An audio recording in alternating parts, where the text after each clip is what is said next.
Magandang hapon po sa inyong lahat.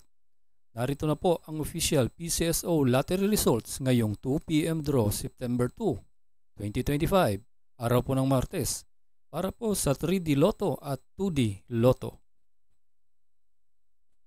Kung bago ka pa lang sa aking channel, pwede kang mag-like, share, at subscribe para updated kayo sa mga PCSO lottery results araw-araw. At paki-comment na rin po kung saang lugar kayo nanonood para malaman po natin kung hanggang saang lugar nakakarating ang ating video. Okay, simulan na po natin. Para po sa 2D Lotto ngayong 2 p.m. draw, ito na po ang mga winning numbers.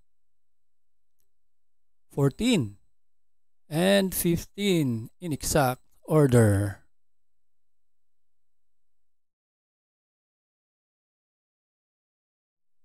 At para naman sa 3D Lotto ngayong 2 p.m. draw, ito na po ang mga winning numbers. 7, 6, and 5 in exact order. At ito po ang estimated jackpot prices mamayang 9 p.m. draw. Congratulations po sa lahat ng nanalo. At kita-kits po tayo mamayang 5 p.m. draw. Thank you for watching. God bless us all.